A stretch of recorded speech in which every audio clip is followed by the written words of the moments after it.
Throwaway account. I'm 35M, married for 7 years to my wife, 33F. We don't fight much. That's what everyone envied about us. No yelling, no slammed doors. Just calm. Too calm, maybe. The first thing that bothered me was another person. It was how often she talked about honesty. Random comments like, I could never lie to you, or at least we'd tell each other everything. It felt reassuring at first. Then it started to feel like rehearsal. When someone keeps emphasizing honesty, you start wondering what they're trying to convince you of. She started correcting me in small ways. If I remembered something differently, she'd gently say, that's not how it happened. Never aggressive, always calm, always reasonable. Over time, I stopped trusting my memory. She also became very protective of her independence, new hobbies, solo trips, me time. None of that is wrong. What felt wrong was how defensive she got if I asked simple questions. She'd say I was questioning her integrity. That word came up a lot. Integrity. I didn't realize it then, but she was slowly framing curiosity as betrayal. The discovery came from something stupid. We were cleaning the garage, and I found an old external hard drive labeled Work Backup. I asked if I could erase it. She froze. Not panicked, controlled. She said she needed to check something first. That night, curiosity got the better of me. I plugged it in. It wasn't work. It was photos. Hundreds of them. Dinners. Trips. Selfies. Her with another man. Over multiple years. Different hair. Different clothes. Different versions of her life.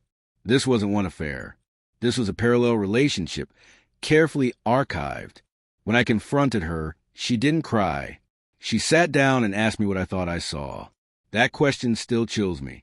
I said I saw her with another man. She nodded and said, that's not what it was. She explained it as a phase, then a friendship, then something she said helped her feel whole.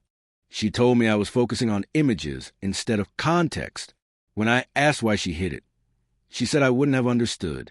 Somehow, her deception became proof of my limitations. Then came the twist. She said she never cheated on me physically, that the relationship was emotional, creative, intellectual. She said I should be relieved. When I didn't look relieved, she accused me of being rigid, said I was imposing my definitions onto her experience. That night, she slept peacefully. I stayed awake, realizing something terrifying. She wasn't denying the secret life. She was asking me to redefine betrayal, so she wouldn't have to feel guilty. And if I refused, I wasn't hurt, I was intolerant. The next morning she acted thoughtful, almost gentle. She made coffee and said we needed to communicate better. When I asked direct questions, how long, how often, why him, she said I was trying to reduce something complex into simple answers. She accused me of wanting certainty because I couldn't tolerate ambiguity. That word stuck with me. Ambiguity. She spoke like a therapist, calm and precise, while I felt like I was unraveling. I realized then how unbalanced the situation was. She had years to process this. I had hours. I asked if she loved him. She paused just long enough to be intentional. Then she said love is a limiting word. She claimed what she felt didn't take away from what we had, that I should see it as additive, not competitive. When I said it felt like betrayal, she looked disappointed, like I'd failed a test. She said I was choosing jealousy over growth.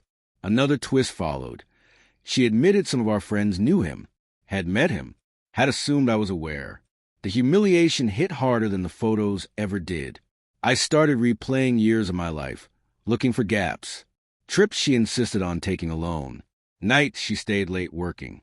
Mood swings I blamed on stress. Suddenly everything had an explanation I didn't want. When I confronted her with this, she said I was rewriting history to make myself a victim. She told me memory is unreliable under emotional distress. That maybe I was projecting. That suggestion planted doubt where pain already lived. I found myself questioning not just her story, but my own reactions. That's when I realized how deeply this had already gotten under my skin. The real shift came when I asked for space. She said space was abandonment. She reminded me of my promise to always talk things through. When I said I needed time to think, She said thinking alone was dangerous, that I might spiral. She offered to stay home from work to support me. That support felt like surveillance.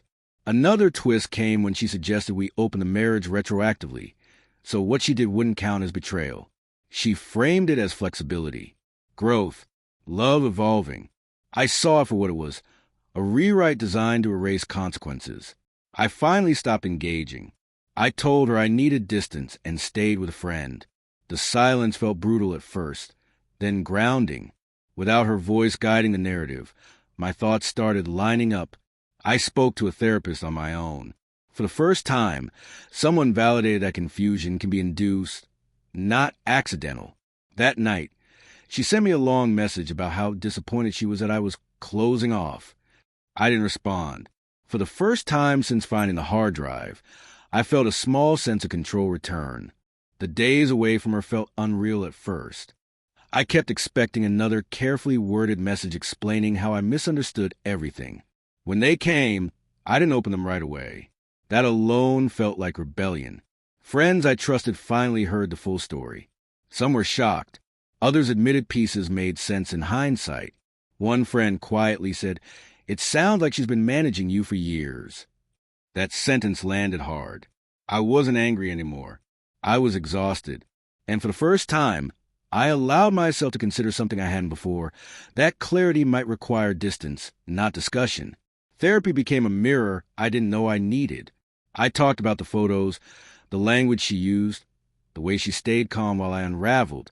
My therapist pointed out how often I described myself using her words. Rigid, jealous, insecure. None of those were conclusions I reached on my own. That realization was devastating and relieving at the same time. I wasn't broken. I'd been slowly trained to doubt my instincts. Grief came in waves, not just of marriage, but for the years I spent negotiating my reality instead of trusting it. When we finally discussed separation, she framed it as my failure to evolve. She said she hoped one day I'd understand what she was trying to teach me. I didn't argue. I didn't defend myself. I simply said I couldn't live in a relationship where truth was flexible and accountability was optional. That boundary felt solid in a way nothing had for years. The logistics were messy, but emotionally I felt lighter. I started reclaiming small parts of myself. Music I liked, opinions I'd softened, memories I no longer questioned. Peace arrived quietly, without permission. Looking back, the affair itself wasn't what dismantled me. It was a constant reframing of harm as growth, deception as complexity, and my pain as immaturity. Love shouldn't require a glossary to explain away betrayal. It shouldn't leave you feeling ignorant for wanting clarity. I'm still unlearning the habit of second-guessing my reactions. But I know this now. If someone needs you confused in order to stay comfortable, that's not connection. That's control. And calling it love doesn't make it any less damaging.